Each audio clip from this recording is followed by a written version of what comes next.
Hi everybody, Father Joe here with our weekly update on a return to public worship here at Good Shepherd. This past week, our Diocese of North Carolina officially moved all congregations into Stage 1B of the diocesan four-stage regathering plan. The COVID numbers throughout all of North Carolina have been rising exponentially. And of course, here in Randolph County, we have been in such a tough spot that in spite of the fact that the diocese had allowed churches to go into Stage 2, assuming their local numbers allowed it, our local numbers never really did.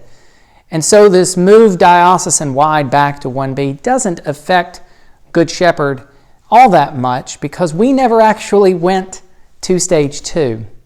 Instead, we shifted into a week-by-week mode where we monitored our local numbers, and every Friday we would let you all know whether or not the following Sunday we could have our worship inside with a limited number of people, or if it would exclusively be online.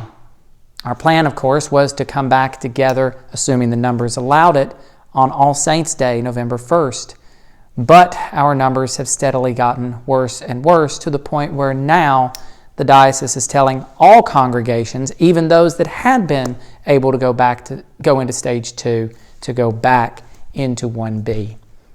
So what does that mean for Good Shepherd? Well, mainly it means we are no longer in our week-to-week monitoring of the local numbers that we were before.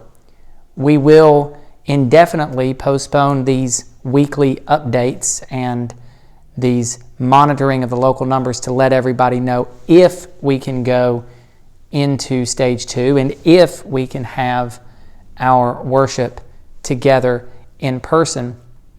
Instead, for the foreseeable future and until we get an update from our diocese, we will remain in Stage 1B, meaning that our Sunday worship will continue to be spiritual communion at 10:30, which you can tune in for on Facebook, YouTube, or our church website.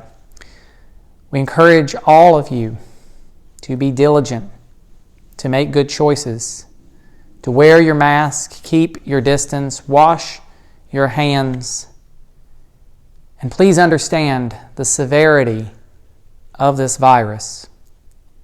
So many of us know people personally who have died. I know 5.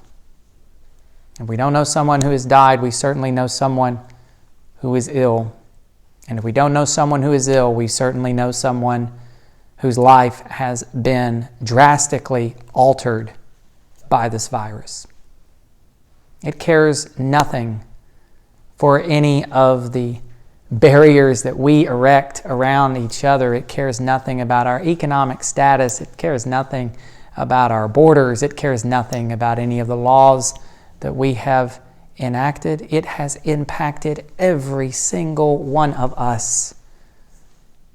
And until we are able to fully understand the severity of this virus, until we are able to stay home and to let that curve begin to flatten out, until we put one another's needs, one another's health ahead of our own comfort levels. Until we do that, this virus is not going away.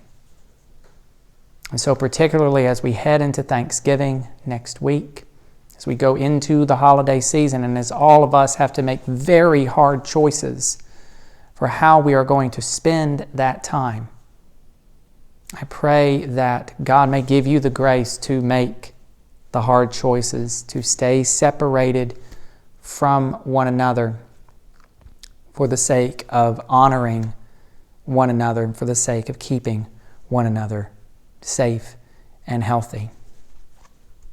As I said, we will not have an updated video next week, and instead we will come back and give you an update when we have one to report from our diocese. Until then, continue to tune in to our worship services on Facebook and YouTube, or check out goodshepherdashboro.org for more information. And until we see each other again, may you be held in the palm of God's hand.